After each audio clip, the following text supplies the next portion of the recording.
Hello viewers, আসসালামু আলাইকুম। সবাই কেমন আছেন? আশা করি ভালো আছেন। আমরা আল্লাহর রহমতে ভালো আছি। তো আপনারা তো ইতিমধ্যে মাওয়ার ভিডিও পার্ট 1 দেখে ফেলেছেন।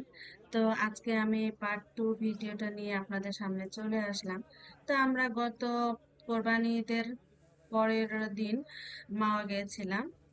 আমরা কয়েকজন মিলে মাওয়া গিয়েছিলাম। তো ওখানে আমরা কি করেছি না করেছি সবকিছু তো এর আগে ভিডিওতে শেয়ার করেছি। তো আজকে আমরা মাওয়া ঘাটে যে খাওয়া দাওয়া করেছিলাম তার কিছু অংশ, তারপর ওখানে কি কি জিনিস পাওয়া যায় সেগুলো, আর এই যে এখানে যে ওনাদের পদ্মা নদীর টাটকা মাছগুলো বিক্রি করে, সেগুলো আজকে ভিডিওতে আপনাদের সাথে শেয়ার করব। দামটা কেমন ছিল, মাছগুলো কেমন ছিল, এইসব কিছুই নিয়ে। তো এই যে এখানে কিছু মাছের দোকান ছিল। এখানে এটা আড়ত বলে মাছের। তো আমরা এই মাছের আড়তে এসে দেখলাম যে এখানে প্রায় বিকেল বেলা নদীর মাছগুলো ধরে নিয়ে আসছে জেলেরা। পরে এখানে ওরা বিক্রি করছে। তো এখানে রিজনেবল দাম ছিল না এখানে। মানে মাছের দামটা আমার কাছে একটু বেশি মনে হয়েছিল। তবে বড় সাইজের মাছগুলো ছিল, এজন্য হয়তো দামটা বেশি ছিল। আর পদ্মা নদীর মাছ ফ্রেশ টাটকা ছিল, হয়তো এই কারণে দামটা বেশি ছিল। তো এই যে এই মাছগুলো 2200-2300 টাকা কেজি করে যাচ্ছিল, ইলিশ মাছগুলো। আর বলছে, আমরা জিজ্ঞেস করলাম দামটা এত বেশি কেন। তো ওনারা বলছে যে ফ্রেশ খাবেন, তাহলে দামটা তো একটু বেশি দিতেই হবে। আর এগুলো অরিজিনাল পদ্মা নদীর মাছ। তো আমি বলছি যে মাছ তো সব জায়গাতেই আমরা পাই। বলে হ্যাঁ, আপনারা যেসব ঢাকা শহরে মাছ খান এগুলো তো অরিজিনাল, আপনারা মাছ পান না। এখন আসলে এসব আমি এত কিছু বুঝি না যে কি। তারপরেও আমরা এখানে একটা হোটেলে আসলাম মাছ খাওয়ার জন্য। রেস্টুরেন্টটা কি যেন নাম ছিল। তো যাই হোক, এখানে আমরা এই যে দুইটা বড় সাইজের মাছ দেখছিলাম, যেহেতু আমরা জনসংখ্যা বেশি ছিলাম, সদস্য সংখ্যা বেশি ছিলাম, প্রায় 10 জনের মতো। তো আমরা এখানে বড় সাইজের দুইটা ইলিশ মাছ চয়েস করলাম। তো ওনারা এই ইলিশ মাছগুলো দুইটার দাম চাচ্ছিল 2200 টাকার মতো। তো আমরা একটু দামাদামি করছিলাম যে আসলে একটু কম করে কিনা, আর একটু ভালো সাইজের মাছগুলো বাছাই করে নিচ্ছিলাম। ওনারা এগুলোর সাথে বেগুন ভাজা, তারপরে শুকনা মরিচ, সরিষার তেল, ভাত, এগুলো ডাল সবকিছু আপনাকে আলাদা আলাদা কিনে নিতে হবে। আর মাছটাও আলাদা কিনতে হবে। মানে কোনোটার সাথে কোনোটা ইনক্লুডেড না। আপনাকে যে আপনি যেটাই খাবেন আপনাকে আলাদা করে সবকিছু বেছে নিতে, মানে কিনে নিতে হবে। তা আমরা এখানে মাছ সিলেক্ট করলাম আর ওনাদেরকে বললাম যে আমাদের কিছু ভালো ফ্রেশ মাছ বের করে দেখান, যেগুলো হচ্ছে এই সিজনেরই মাছ। তা ওনারা বললো ঠিক আছে, তাহলে ভিতর থেকে ভিতরে কিছু মাছ আমরা স্টোরেজ করে রেখেছি, ওখান থেকে দেখেন। তো উনি আবার আমাদেরকে ওনাদের একটা ভেতরে ঘর ছিল ওখানে নিয়ে গেল, আর এই মাছ দুটো আবার বের করে দেখালো। তো আমাদের এই মাছ দুটো পছন্দ হলো, ওনাদের সাথে দামটা একটু ঠিক করলাম। তো আমরা দাম ঠিক করে বললাম যে আপনারা যদি মানে একটু কম রাখেন তাহলে আমরা আপনাদের এখান থেকে খাবো। তো উনি বললো যে না, সেভাবে কম করা যাবে না। তা আমরা অনেক রিকোয়েস্ট করে 100 টাকার মতো কমাতে পেরেছিলাম। তো যাই হোক, এই যে ওনাদেরকে বললাম যে এগুলা আপনারা হচ্ছে যে প্রসেস করতে থাকেন, আর আমরা হচ্ছে একটু ওই পাশে ঘুরে আসি। তো ওনারা বললো যে না, ঠিক আছে, আমরা এগুলো ফ্রোজেন করে রেখে দিচ্ছি, আপনারা ঘোরাঘুরি করে আসেন। ঘোরা শেষ হলে সন্ধ্যার পরে এসে আপনারা এগুলো খাওয়া দাওয়া করেন। তো মাছগুলো মোটামুটি ভালো ছিল, আমরা খেয়ে দেখেছিলাম। আহ ডিম ছিল ভিতরে, মাছটা ফ্রেশ ছিল। আসলে মাওয়া ঘাটে ওই সময় রাসেল ভাইপার নিয়ে অনেকে আতঙ্ক ছিল।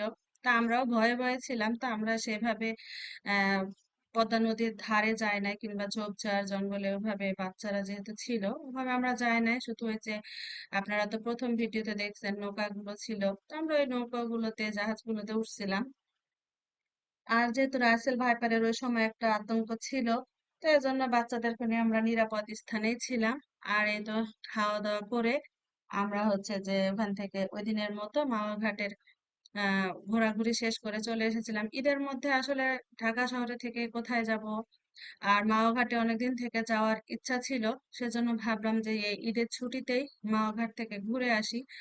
আর যেহেতু একা একা যেতে ভালো লাগে না, একা বলতে হচ্ছে 2-3 জন যে মাওয়া ঘাটে মজা নেয়, এই জন্য আমরা যেহেতু সংখ্যা অনেকজন হয়ে গেছিলাম, তো আমরা ভাবলাম যে না, এখন মাওয়া ঘাট যাওয়া যায়। তা আমরা হাইস গাড়িতে গিয়েছিলাম। যেহেতু আমরা 10 জন মতো ছিলাম, নাপকে দিয়ে 11 জন। ও তো ছোট, ও একজনের কোলে বসে চলে গিয়েছিল। তো আমরা এই যে একটা বড় হাইসে করে মাওয়া ঘাটে গিয়েছিলাম। তারপরে যে মাছগুলো ওনারা দেখাচ্ছে, ওঠাচ্ছে, সবকিছু রেডি করে রাখতেছে। তা আমি বললাম যে ঠিক আছে, তাহলে আপনারা মাছগুলো রাখেন, আমরা হচ্ছে একটু বাইরে থেকে নদীর পাশটা আর একটু ভালো মতো ঘুরে দেখে আসি, কারণ সন্ধ্যা হয়ে যাচ্ছিল। সন্ধ্যার পরে তো আসলে সেভাবে আহ চারিদিকটা ওভাবে আমরা ভালো মতো দেখতে পারবো না। তো এই জন্য আমরা বললাম যে ঠিক আছে, আপনারা রাখেন, আমরা একটু ঘোরাঘুরি করে আসি। তো এই যে আমরা এখানে দেখলাম, এখানে নাগরদোলা ছিল, আনাপ তো ওঠার জন্য খুব বায়না ধরছিল, কিন্তু আমার এই নাগরদোলা খুব ভয় লাগে। পরে ও হচ্ছে একাই উঠবে না, আবার ওর সাথে কে যে উঠবে, কেউ উঠতে চাচ্ছে না, কারণ সবার মাথা ঘুরে, আর আমি তো ওখানে উঠতে ভয় পাই। তো এই জন্য আহনাপের এটার মধ্যে ওঠার হলো না। কিন্তু ও খুব মন খারাপ করছিল যে না, এটাতে ওকে উঠাতেই হবে। তা আমি বললাম যে ঠিক আছে, পরে অন্য কোনো এক সময় অন্য জায়গায় ওঠো, আজকে এখানে আর ওঠা লাগবে না। পরে এই পাশটায় আমরা চলে আসলাম। তারপরে দেখি এখানে একটা ভূতের বাড়ি আছে। ভূতের বাড়ি বলতে ওরা একটা তাঁবুর মধ্যে ভূতের ইয়া করে রেখেছে। তো এই যে এখানে আমরা সবাই মিলে হচ্ছে বসে আছি। আর এই ভূতের বাড়িটার মধ্যে অনেক ভয়ঙ্কর ভয়ঙ্কর শব্দ আসছিল। তারপরে এখানে কিছু খেলনার জিনিসপত্র আছে। আহানার তো খেলনা দেখলে আর কিছু ভালো লাগে না ওর। তো পরে যে আমরা খেলনার দোকানে আসলাম, এসে ও এখন কি খেলনা নিবে সেগুলো খুঁজছে। পরে বললো এই বেলুন উড়ানো গুলো নিবে, তো আমি বললাম যে না, এগুলো নিও না, এগুলো নিতে হবে না। পরে ও একটা এমনি ম্যাগনেট খেলনাগুলো নিয়েছিল। আর এখানে কিছু মাটির জিনিসপত্র গুলো ছিল, মাটির জিনিসগুলো দেখতে ভালোই লাগতেছিল। এখানে চা খাওয়ার কাপ, তারপরে প্লেট, ফুলদানি, মাটির ব্যাংক, মৃৎশিল্পের অনেক জিনিসপত্র এখানে ছিল। তো এগুলো তুলনামূলকভাবে দাম একটু বেশি চাচ্ছিল, এগুলো ঢাকাতেই কম। মাওয়াঘাটে যেহেতু একটা মানে ঘোরাঘুরির স্থান, মানে ওখানে বেশি মানুষজন যায়, এজন্য হয়তো পর্যটকদের জন্যই হয়তো একটু দামটা বেশি করে রেখেছে। তো আমরা এখান থেকে একটা ফুলদানি আর একটা মাটির ব্যাংক পছন্দ করলাম, কিন্তু ওনারা প্রচুর দাম চাচ্ছিল, যেটা ঢাকাতে চেয়ে আরো আমরা 50 টাকা কমেই পাবো। আর ওখান থেকে এত কষ্ট করে নিয়ে আসার কি দরকার, এত দাম যেহেতু জিনিসের। তা আমরা এখানে সেভাবে কিছু কিনি নাই মাটির। আমরা চলে এসেছি। পরে হচ্ছে যে আহ আমরা হচ্ছে অন্য জিনিস কিছু এখান থেকে নেওয়া পারিনি। জিনিসপত্রের দাম তুলনামূলকভাবে বেশি ছিল। তা আজকের ভিডিওটা আপনাদের কাছে কেমন লাগলো অবশ্যই জানাবেন। সবাই ভালো থাকবেন, সুস্থ থাকবেন, আর আমাদের জন্য দোয়া করবেন। আসসালামু আলাইকুম ওয়া রাহমাতুল্লাহি ওয়া বারাকাতুহু।